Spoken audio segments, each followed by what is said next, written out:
good evening, everyone. We're so happy to see that you guys all made it out tonight. Again, welcome to our presentation of Appetite for Life, which is a series of public events that UNC's Nutrition Research Institute puts on. Tonight, we're going to be talking about healthy cooking for the holidays. So we'll have a cooking demonstration and nutrition talk. This is one of the many collaborations that NRI, or the Nutrition Research Institute, does with Johnson & Wales. And so we are really pleased to be here tonight in this beautiful space, and really want to thank Dr. Robert Mock and his entire team here at Johnson & Wales for this partnership. I want to remind you a little bit about the Nutrition Research Institute, which is a division of the Public Health School at UNC. We're up on the campus in Kannapolis. And what we're doing there, what's so exciting, is really looking at how each one of us is nutritionally unique. And the idea being that in the future, you could go in and get a blood sample and have spit back out to you where you're deficient in nutrients for you personally. So our theme is Eat Uniquely. And that we're all a little bit different, and that affects our health in different ways. As a physician, I'm an orthopedic surgeon, it's really exciting to be a part of this institution because so much of what I do with regard to bone health and inflammation and things like that can be diet related and can really impact people and the quality of their life. So I'm excited to be a member of that board. We also have here tonight Suzanne Dane, who helps run our foundation. And we're always looking for people who are interested in our bigger scientific mission there up in Kannapolis, always looking for people who want to get involved there. So if you have any interest in coming up to the campus there, we would love to have you and hear whatever thoughts you have about our mission. I want to present Stephanie Saullo, who's our registered dietitian, who's going to be working tonight with Chef Megan Lambert here at Johnson & Wales, and they'll kick off our program. Thank you. Welcome, everyone. How many of you have been to one of these before? Thought I saw some familiar faces. Well, welcome again, and welcome to our new folks. Today we are going to be doing a healthy cooking for the holidays. So I wanted to just start out with two things. One, did everybody get a booklet? Okay, if you didn't get a booklet, or if you should happen to lose your booklet, the contents of the booklet will be online at the NRI's website, so you can always find it later. So that's the first thing. The second thing I wanted to talk about first, before we jump right into our healthy cooking for the holidays, is how many of you feel like between now and January your pants get a little tighter? Yeah? I think we all sometimes fall into that category. And that's okay. 'Tis the season to be bountiful and joyous and eat a lot of food, and that's okay. Any ideas on how we can maybe prevent our pants from becoming a little bit tighter between now and January? What was that? What was that? Buy them bigger. Buy them bigger. That's a really good idea, actually. Just buy a pair of pants right now that are a little bit bigger, and then you'll be all set. But that sort of defeats the purpose of healthy cooking for the holidays. A couple tips. There's tons of parties, there's tons of food, there's tons of things going on between now and January and thereafter, and then we're going to circle back and do it again next year. But some people think, well, I have a party tonight. I'm just not going to eat all day.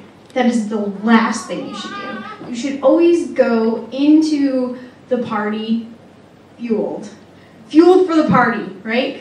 So fuel up on lean protein, some good fats, some fiber, eat a real meal, and then you won't overeat when you get there. So that's my tip for you today, going into these holiday extravaganzas, and Megan and I will be talking about other tips as we go. But with that, I'm going to turn it over to Megan. She's going to introduce to you what we're going to be cooking up today, or what she's going to be cooking up today, and we'll hop right into it.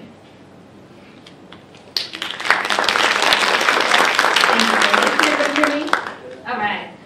So welcome. I'm glad to have you all here. I'm Megan Lambert. I teach in the culinary department here, and I teach nutrition. I'm also a registered dietitian, but I'm more of a chef by training, and full disclosure, I'm actually a pastry chef.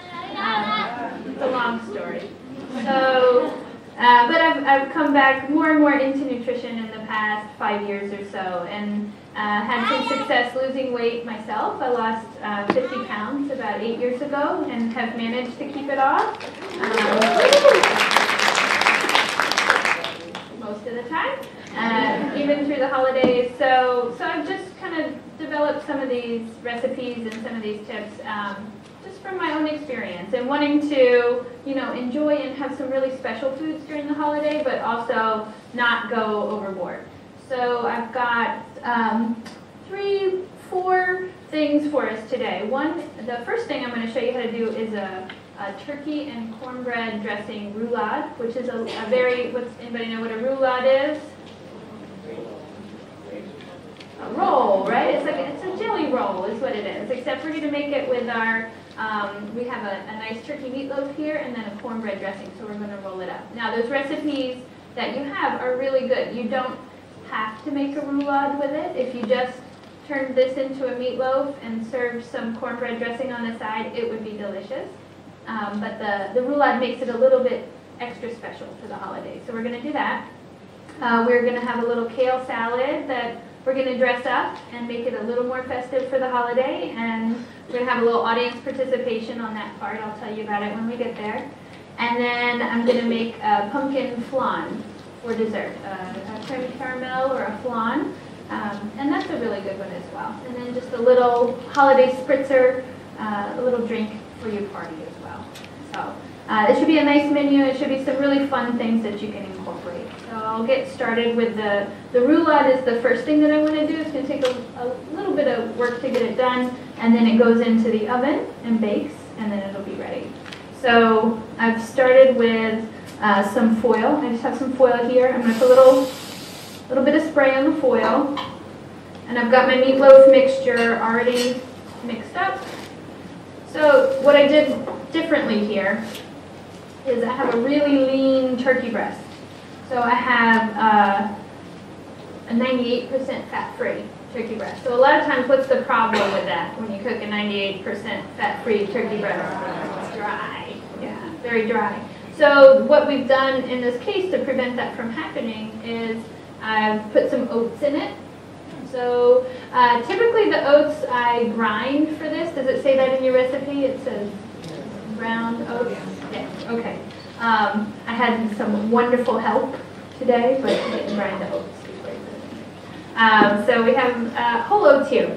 What that does is the oats really absorb a lot of the moisture. So a lot of times when you make your mixture here and then you cook it, the liquid sort of escapes. So this time, instead of the liquid escaping, it's going into the oats. Okay. So basically, I have a meatloaf mixture. I have also put some spinach in here just for a little bit of extra nutrition. It's got a really nice flavor. It's got some garlic in there. It's just, a nice tasting meatloaf. So I'm going to put that there. And then I'm going to take some plastic wrap. The recipe you have is enough to make 2 roulades. I'm just going to show you one. But you would make one and then you would make the other one. Okay? So I've got my meat mixture here. And basically I'm just going to pat it out. And I'm using the plastic wrap so I can pat it out and not get all completely icky. That's just my little pastry chef talking. Pastry chefs don't like to get dirty. And trying to make, a nice even sort of rectangle or square here of your meatloaf mixture. Initially, and most often, you see roulades done with like a turkey breast or a pork tenderloin, something like that. The difficulty with those is that you have to pound them, get the meat mallet and pound it and make sure it's nice and thin. With the ground meat and a meatloaf mixture, it just sort of pats right out. So it's a lot easier to do than trying to pound out a turkey breast to make it the right thickness all the way through. Okay, so I've got my little square of my meatloaf mixture. Take my plastic wrap off, and then I have my cornbread dressing. And for this one, your recipe calls for both cornbread and whole wheat bread, and I just stuck with cornbread for this one. You can use whichever stuffing recipe that you like. If you have a favorite stuffing recipe, go ahead and use that one. Any one will work fine. So just making sort of a nice even layer of the cornbread mixture on here.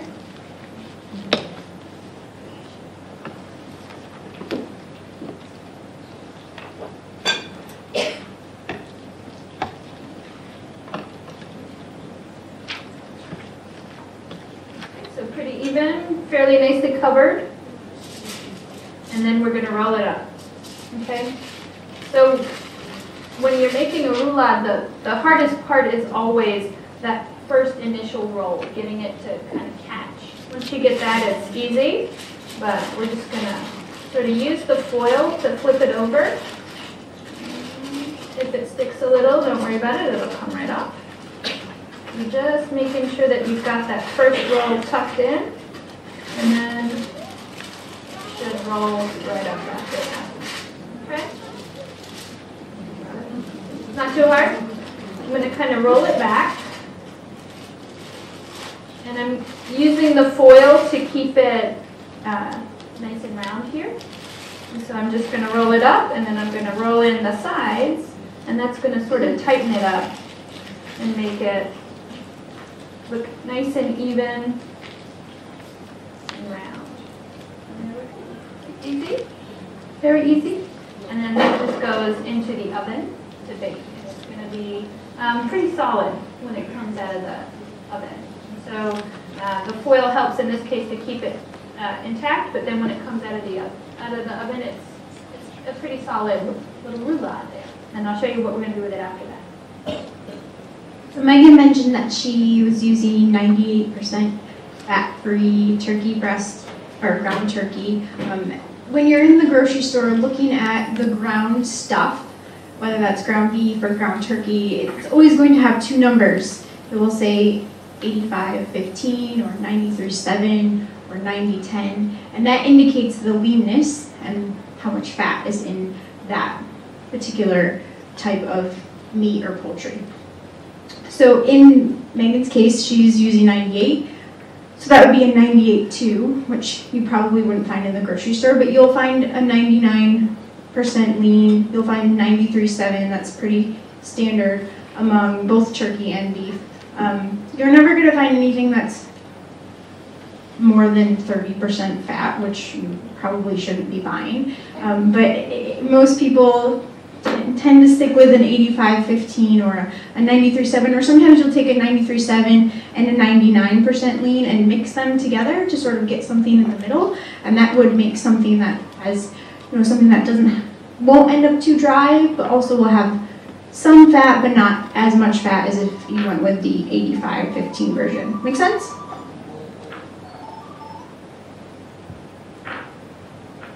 What we got next? All right, so next I have my kale salad. Who loves kale salad? Who's over kale salad? It's okay. I love the kale salad. So this is something that I do when I go to do demos with kids. I do a lot of demos with kids in their gardens, at schools, and nobody ever believes that I'm going to get kids to eat kale salad, but the kids love it. It's so much fun to make, which is why they really love it. So I'm going to show you how to do that, and then we are going to have you guys mix it up for me. Because the way that we do it, and what we call it, is a massaged kale salad. So kale, raw kale by itself, is not always, the most appetizing thing to eat, right? So what you have to do when you take this and when you massage it and you massage the dressing in, it softens up the kale. It makes it almost like a cooked dish. So instead of just a raw kale salad, it's kind of cooked. And it's the massaging part that's really, really fun, especially for the kids. They love to do it. So we're going to do it that way today. And basically, we're just going to take all the ingredients, put them into a Ziploc bag with the salad, and then you can kind of pass it around and you can massage the salad. So you guys down here in the front, this is the audience participation part of the evening. If you did not want to put this in a Ziploc bag and massage it that way at home, you can absolutely just get your hands in there and kind of massage it and just sort of keep going for a few minutes. It's very therapeutic for you and the kale. And then you, just as you see it get really dark green in color, get kind of soft, kind of wilted looking, then your salad is ready. Okay, so I've got a nice vinaigrette here that we're going to do with a little apple cider vinegar, with some whole grain mustard, with some maple syrup and an olive oil, and super simple. You can mix it up ahead of time, or you can just kind of throw it all in the bag with the kale. So that's what I think I'm going to do.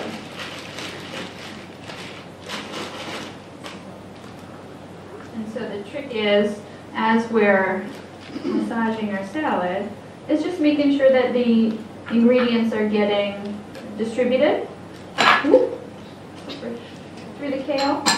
Is there one that you put in first? Nope. Just dumping it all in there. She asked if there was one particular ingredient that we put in first, and Megan's just putting them all in.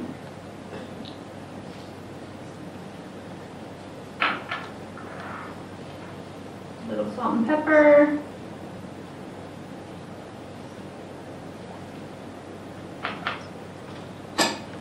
Kale going in.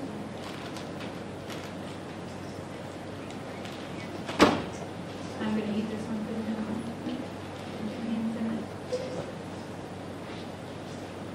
And so we did, beforehand we washed the kale. We took it off of the stems. So I don't usually love to keep the stems on kale. If I'm using Swiss chard, I'll definitely keep the stems on Swiss chard. But the kale's a little less fun to chew on. Although there's a kind of kale called dinosaur kale or lacinato kale, those stems tend to be a lot softer and smaller. So this is just a regular curly kale. So I'm putting it in the bag. I'm making sure that it's not going to open. And then not a lot of extra air. And then we're really just massaging. Okay, so I'm going to bring this over here and let you guys work on it. So you're just going to pass it, give it a good massage, and then pass it down. Okay, we'll let everybody get it. So does anybody know what kale is good for? Kale's like a superfood. Everything. Not everything, but it has a lot of nutrients in it. It's a hardy green. It's got lots of potassium. Potassium's good for, anybody know? It's good for our nerve function. It's good for blood pressure. We don't get enough potassium. The majority of us do not get enough potassium. So if you're looking to get more potassium, like you should be, then you can eat some kale or a number of other things. Coconut water is also a pretty decent source of potassium, a way to pack some in there. But kale is also good. What was that? Bananas also have potassium, as do potatoes. Potatoes are a great source of potassium. But we can change it up and eat some kale. What else does kale have? Anything? Got a lot of vitamin C. Well, there's a little bit of calcium in our leafy greens. Yep, it's a way, especially if you don't eat dairy products, you want to eat leafy greens to get in calcium. Yeah, so we're talking more, spinach has more, but kale will give us a little bit. Iron, yep, iron is good. Iron's important for carrying oxygen throughout our blood, so that's important that we get enough iron, especially if you don't eat animal products, then we'll want to make sure we eat leafy greens to get in that iron.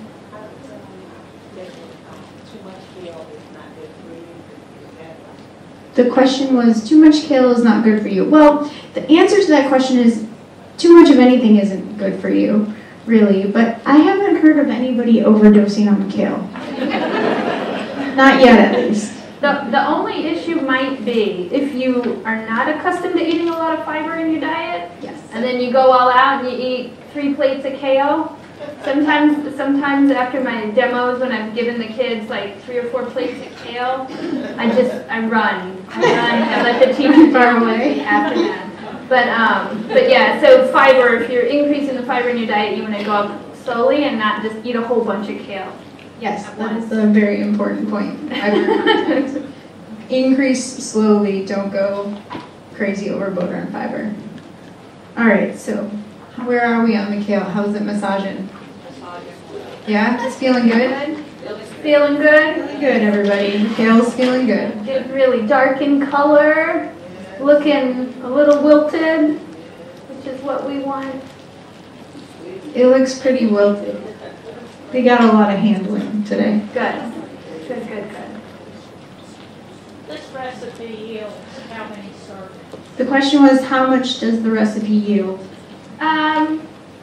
Probably 4 to 6. It's like 1 to 2 bunches of kale in there. Is that right? Yeah, 4 to 6. My smart aleck answer is always depends on how much you like kale. Could make 2 servings or it could make 27. People just want to eat a bite. But there we go. Yay! Oh, that's great. You guys are good at this. Get an Yay! A+ for massaging kale. Beautiful. And you can see that nice whole grain mustard in there.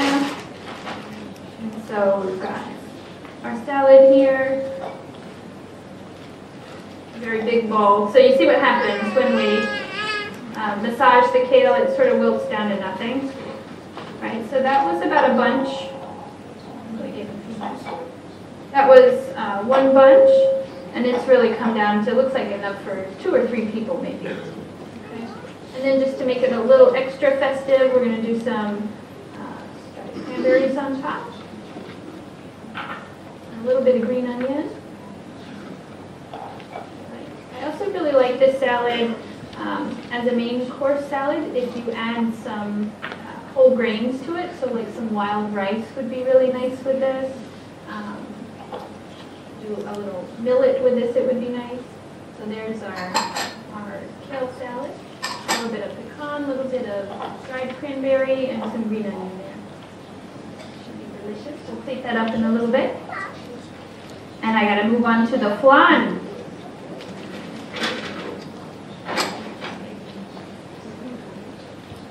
So flan is a pretty simple dish. The tricky part is the first part that we have to do, which is to cook some sugar to make the caramel layers. Does everybody know what flan is? Anybody? Oh yes. Oh good.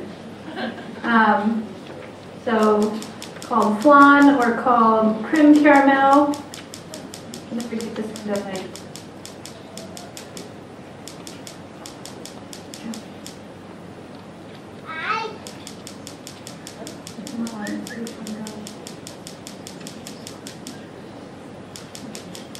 There we go. Okay, so creme caramel or flan, and what we typically have is a layer of caramelized sugar down at the bottom, which can be a little bit intimidating, right? Anybody ever caramelized sugar before? No? All right.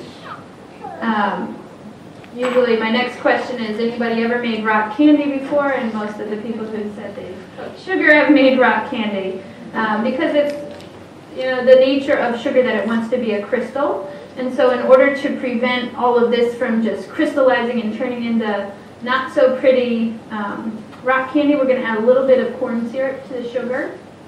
And so if you notice, I haven't stirred this at all yet, right?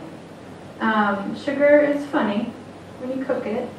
And again, because it wants to be a crystal, it will often recrystallize if you have any sugar crystals around the side of the pot.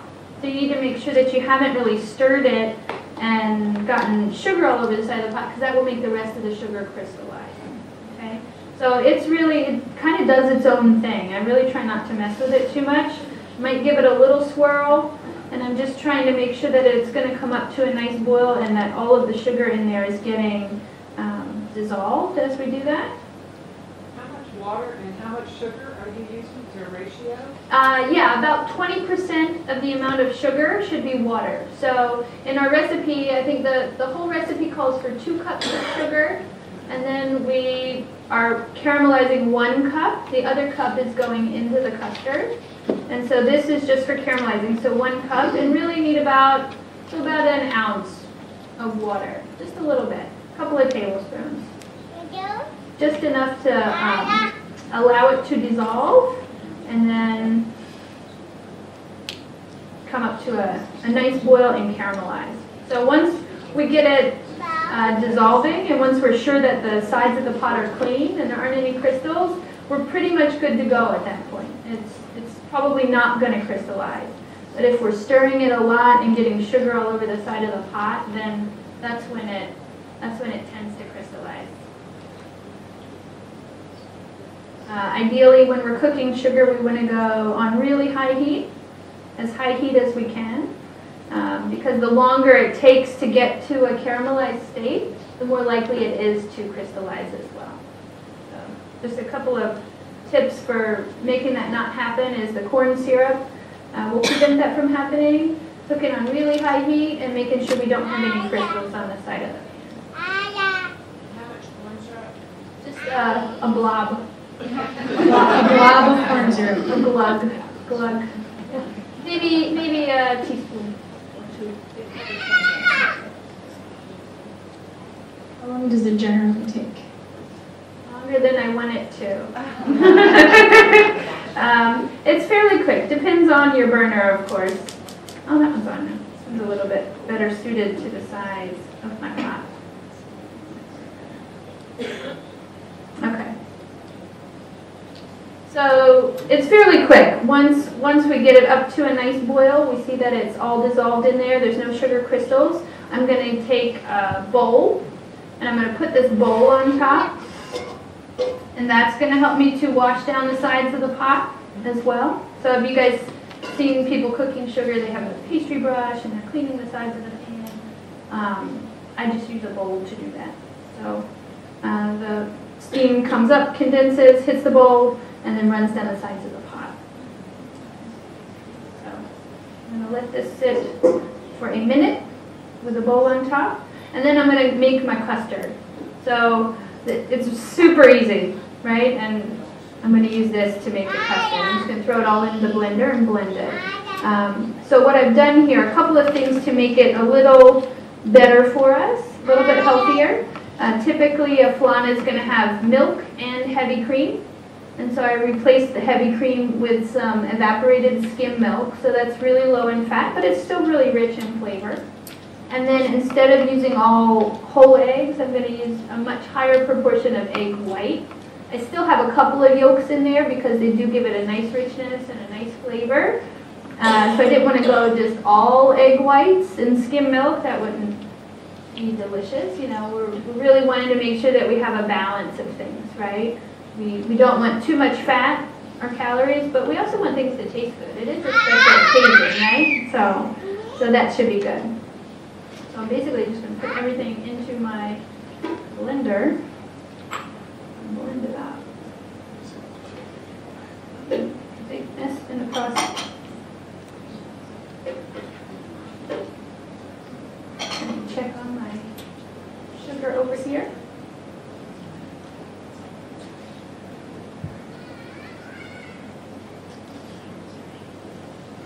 It's looking good. Nice and clean.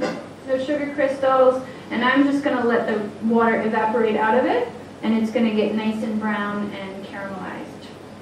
Okay.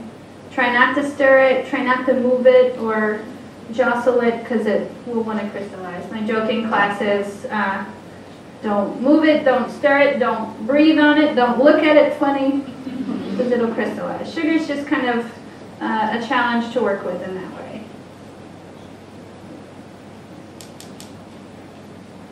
Okay, so all the rest of my ingredients in the blender.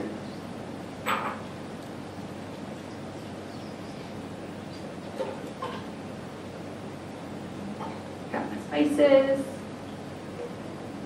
And then quite a lot of pumpkin going into the blender. Spatula. 'Tis the season for pumpkin. It is. Pumpkin spice everything, right? We use a whole pumpkin if anyone should still be inclined to roast one. Oh yeah, absolutely. So this is canned pumpkin, but it's really easy to use whole pumpkin and roast it. I think that's the best way. If you have ever tried to boil a pumpkin, like boil the pumpkin pieces, they really absorb a lot of water. And most of the time in our baked goods, we don't want a lot of extra water. It's going to do funny things to our recipe. And so if you just take the pumpkin, cut it in half, scoop out the seeds, and then put it cut side down onto a sheet pan with parchment paper and roast it in the oven like 375. It'll take maybe half an hour to an hour, and just make sure it's nice and tender.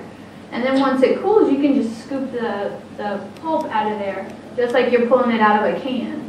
So it's, you know, it's ready to go in that sense. So very easy to do.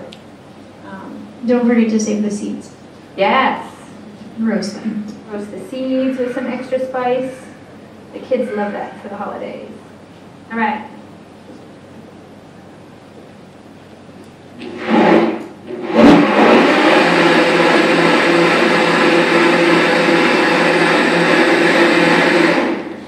we're done. It's a lot easier than whisking, right? And my sugar's still working over here.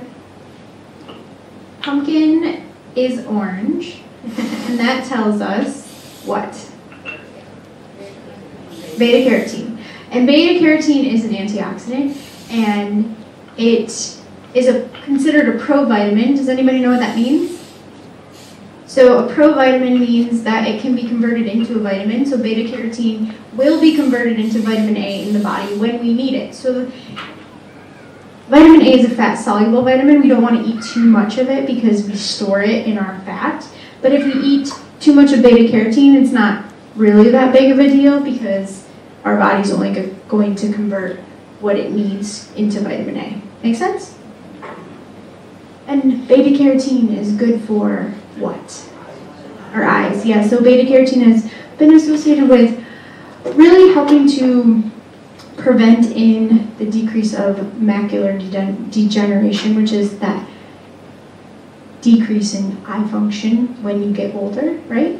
So getting in enough beta carotene throughout your life is important. We can tell that foods have beta carotene when they have those oranges and yellow colors. That's that orange and yellow pigment, the beta carotene. Sugar's still cooking. Sugar's still cooking. But it looks good. It's not crystallizing. Oh, we're getting a little bit of color over here. Let me see up there. Hard to see on the screen. You guys see the color? You see a little bit of color over here, and that's pretty typical. You're always going to have a hotter side of your burner than another. So you just sort of keep an eye on it. If it's really driving you crazy that it's one-sided, you can turn the pot around carefully. Megan, what are your other favorite uses of pumpkin in this season? Ooh, I like a smoothie made with pumpkin. So like roasted pumpkin and spices and milk, or you could go soy milk or almond milk in a smoothie. That's really delicious.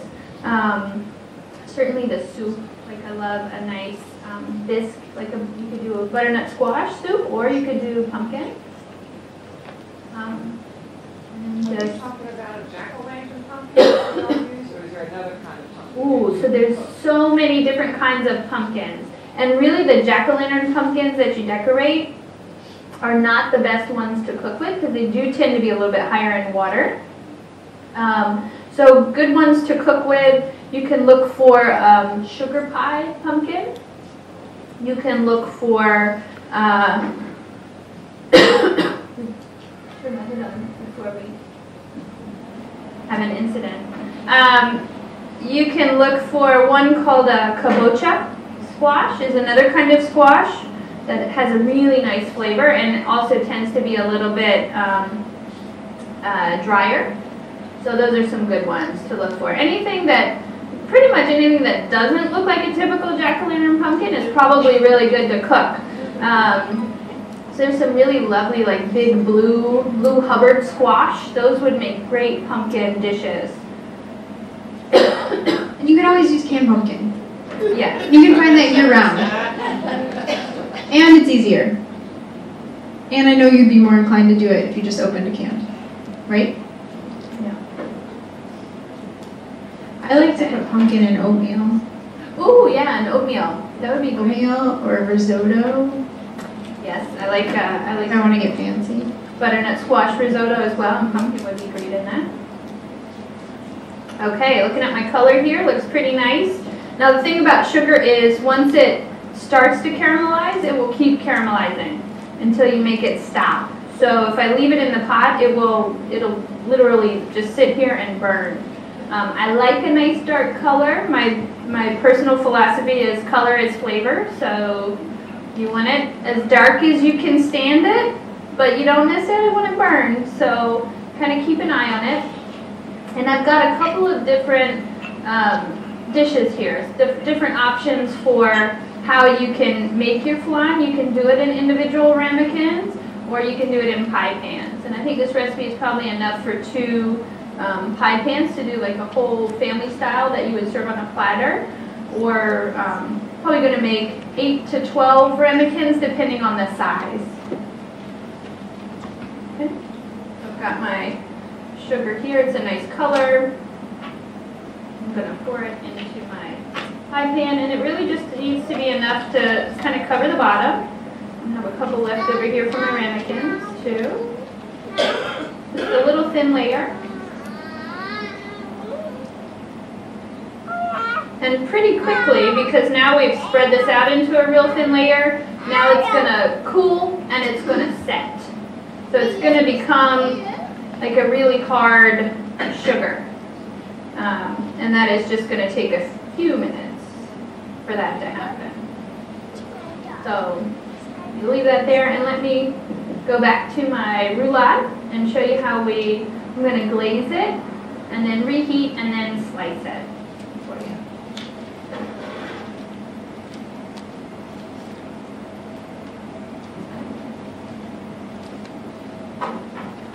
So the roulade is pretty, again, it's turkey breast, and so at the temperature that it tells you to bake in your recipe, I think it's 325, really low, not going to dry out,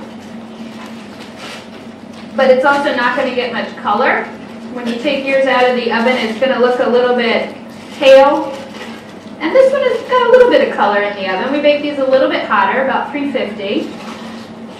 And I would say the hotter you bake it, the faster it's going to get done, but the slower you bake it, the more tender and juicy it's going to stay, okay?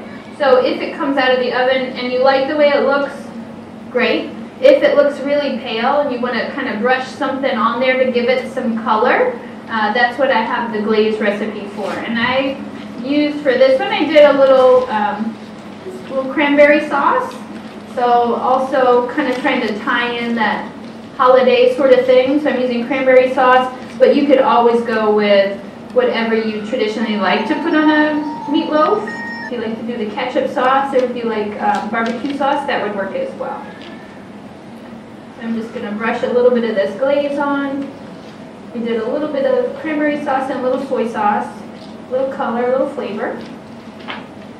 And then it goes back into the oven for just a few minutes to get nice and brown.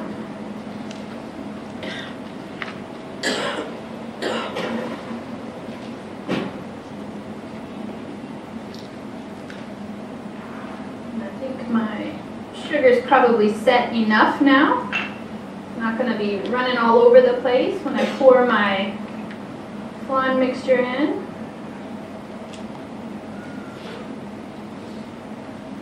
So we are filling these up, and when we bake flan, we like to bake it in a water bath. So what that means is you're going to put this into a larger pan, and then put some water in the pan so it comes up to the level of the flan, or the custard in there, okay? And that is going to prevent it from over baking. A lot of times Has anyone ever had flan that they did not like? That you thought, I don't like flan. Most of the time it's because it's been overbaked. And what happens is it curdles and it separates and it looks like scrambled eggs, and that's not necessarily what we want for dessert, right? But the trick to making that not happen is to not overbake it. And so one of the ways we do that is make sure that we're baking in a water bath, because what is the hottest that the water can be? 212, right? Can't get over 212 because it would evaporate. So if it evaporates, you got to put more water in. But you're controlling the temperature of it that way, and you're preventing your flan from overcooking. Okay, so again, we like to sort of fill this up as high as we can get it without it going over, and then the water bath should come up to where the level of the custard is in the dish. Okay, let's set this aside. Okay. That's pretty easy. I feel like last time I made flan, it was really complicated. This is an ordeal. It was an ordeal. It was quite an ordeal. Yeah, so I mean, I think the blender trick is kind of easy for me, because I think we always think you have to whisk it and whisk it. And Yeah, I think that's the ordeal part. yeah, no, throw it in the blender. And you can do that with any flan recipe, honestly, so. But I have another sheet here. I'm just going to leave these here for a moment.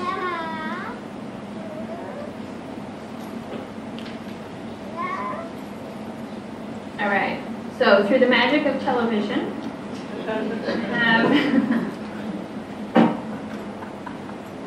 some flan already made, and show.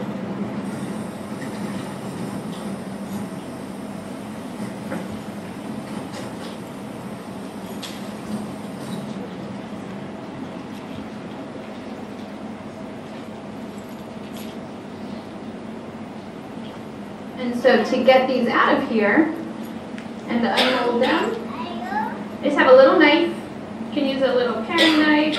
If you have one of those little thin spatulas, like a little baby offset spatula, that works well too. But basically you just put the knife down on the outside of the ramekin, and you're just kind of turning the ramekin, making sure that you're not really cutting into the custard. You want to angle the knife out towards the ramekin, like you were trying to cut out of the ramekin. And then you run it along. At a certain point, you'll see it kind of loosen up. And then we're just going to flip it onto this plate. Sometimes it needs a little coaxing.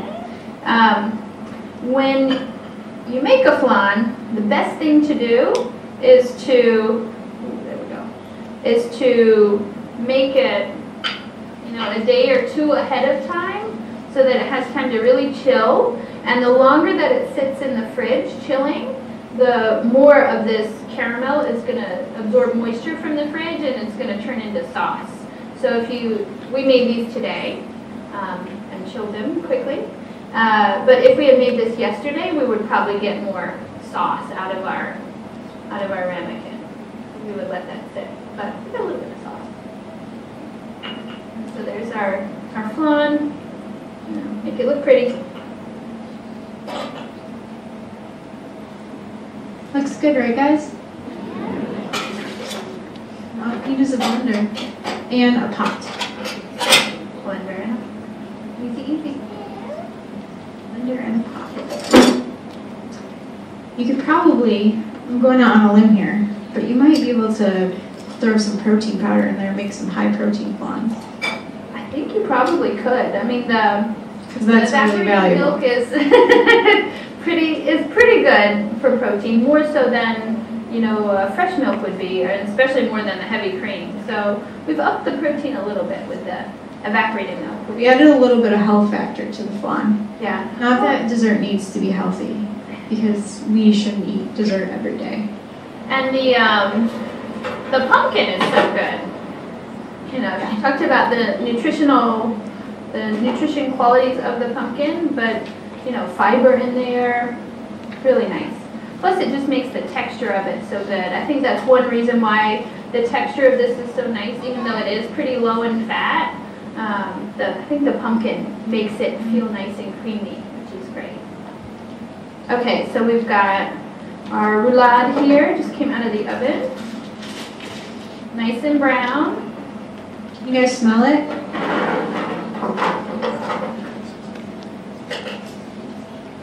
And then we're gonna go ahead and just plate a couple of these.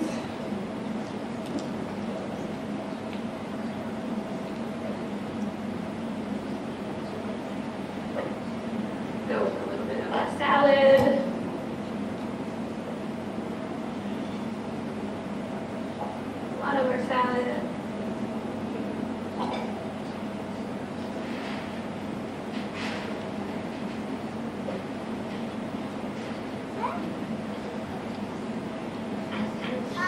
Our roulade, our kale salad, and then our pumpkin flan. That's very good.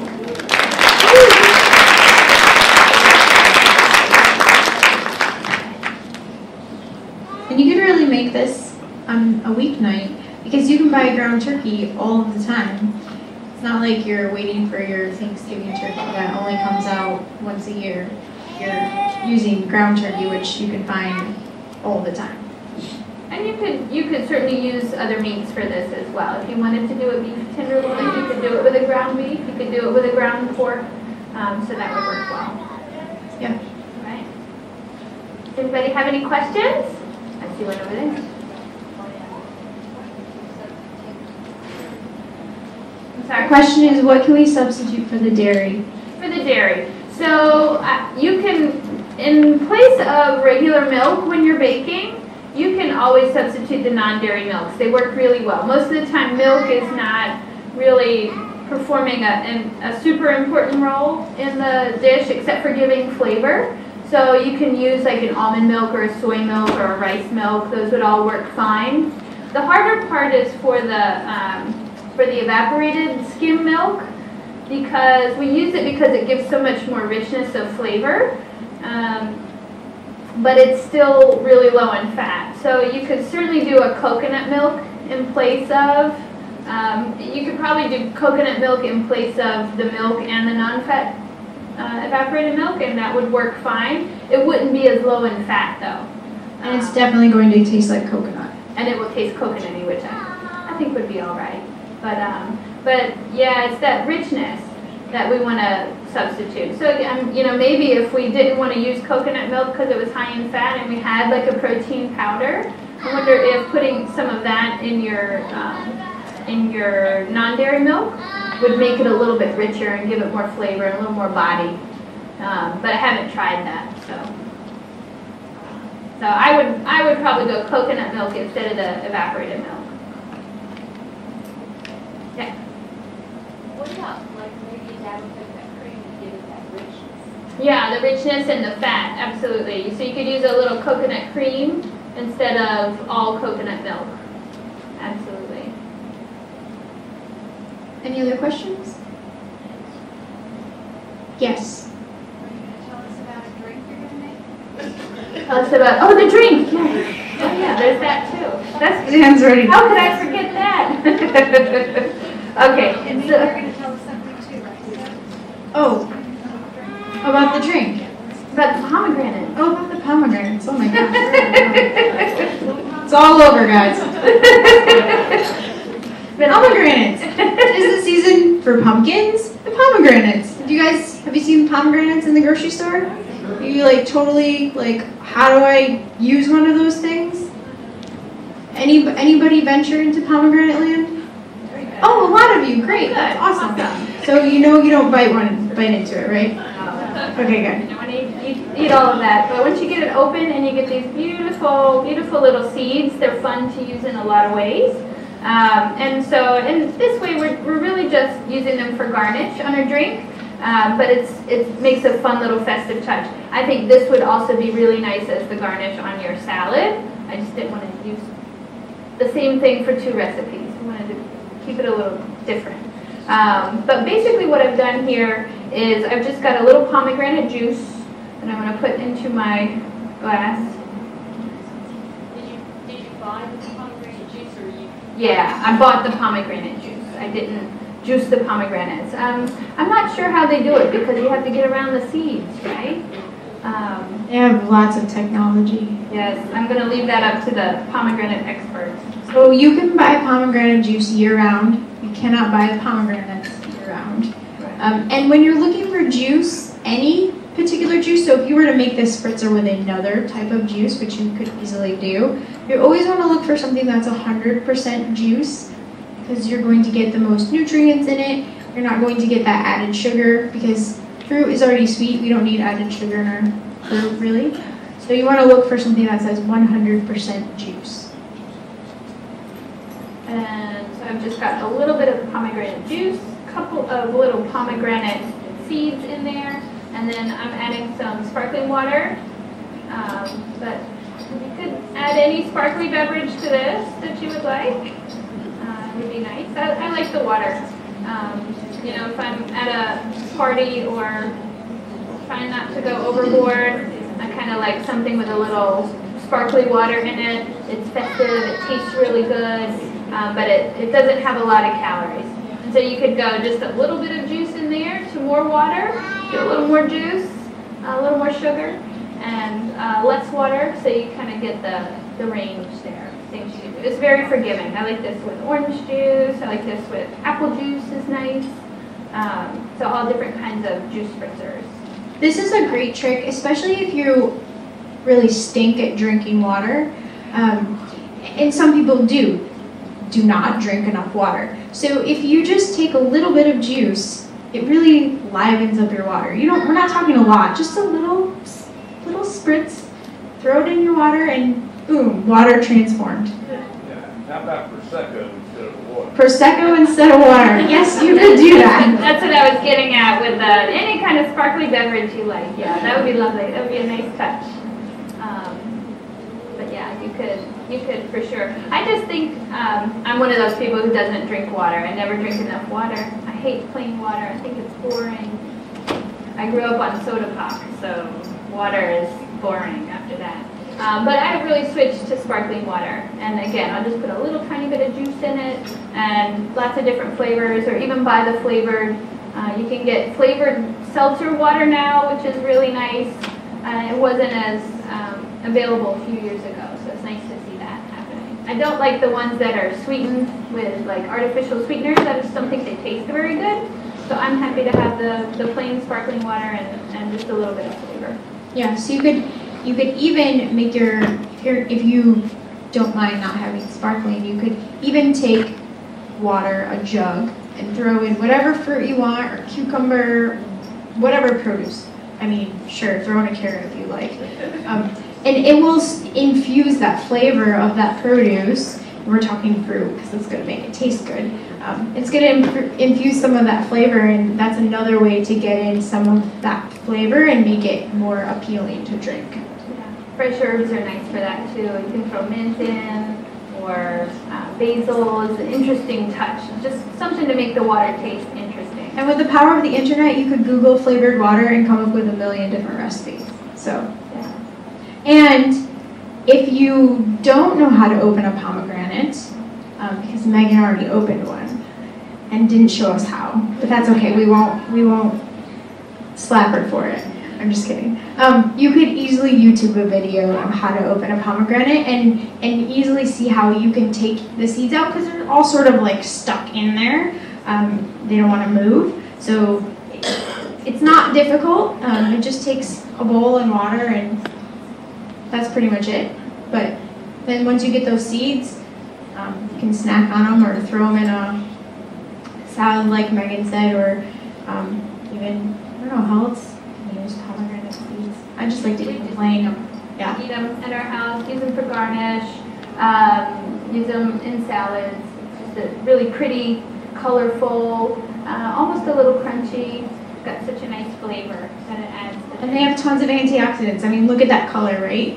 Remember we were told to eat the rainbow? I think I said that during the last 2 presentations that we've done. Eat the rainbow for good reasons, because all our produce has different nutrients, and those nutrients come in different colors. Those particular antioxidants come in different colors. So we want to eat a variety of them, and they're all going to provide us with different benefits. So you're going to get some nutrients from both the seeds. You're going to get more fiber from the seeds. You're not going to get any fiber from the juice, but you'll get fiber from the seeds. You'll get some antioxidants from both the seeds and the juice. So win-win. Questions? No question? Yeah. Over here. One question, As a sure. comment, I'm cheap. I go to Trader Joe's and buy it already. Just Oh yeah, you can buy, yes, you can find just the seeds. Do they have them year round? I can't remember. Yeah, so I think you might be able to find pomegranate seeds year round depending on your place. Well, there you go. Right. You can't find a whole pomegranate year round, but you can find them already seeded for you, which takes out all of the difficult work. Yes? So if you wanted to try to get the juice out of the pomegranate, Aprils, I think they're called, if you just put them in a bowl or a fairly shallow bowl and press down with a spoon and then maybe strain it out, would you get that? Because I think if you're buying pomegranate juice, hasn't it been pre-sweetened? So the question was, can we juice the pomegranate seeds? You can. I don't think you're going to get a lot of juice out of them. The pomegranate juice that you buy in the store, it depends. You have to look for 100% juice. So if it says 100% juice, it has not been sweetened. It is pure juice. But if you find a juice that does not say 100% juice, or if you flip over the ingredient label and you see sugar of some sort in that list of ingredients, then you can be, that's going to tell you that it contains more than just juice. But it's probably not worth your while to try to juice the pomegranate seeds. I don't think you're going to get much out of them. Other questions? Companies do a lovely job. Yeah, the juice company's got to figure it out. Yes? I was going to say, I think you could juice those pomegranates pretty well if you had a centrifugal type of juicer and would separate the seeds out, because I do think there's a lot of juice in those pomegranates. So the challenge is, you go and you do that. So he's ready to juice the pomegranate. So he's going to do that, and then he's going to report back next time on how much juice he got out of one pomegranate.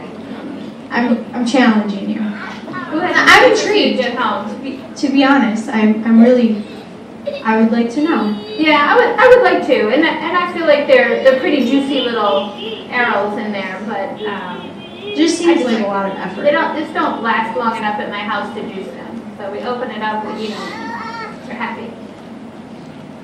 Other questions? No? Ah, another question? Oh yeah.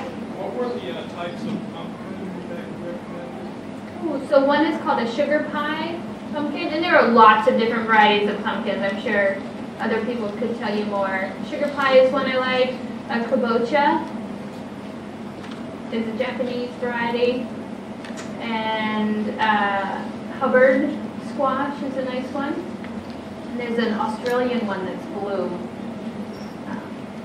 It looks really blue-green on the outside. Those are very pretty. Any other questions? Awesome. Well, so you guys are going to get to sample this food outside. I want to tell you that there is no particular order of events. You can go out there, you can jump in any line you want. You don't have to jump in the same one that everybody else is in, because that's chaos. So jump in any line, start your own line at any of the food stations. And a reminder that if you happen to lose your booklet, you'll be able to get all of the recipes and information at the Nutrition Research Institute's website. And thank you for coming.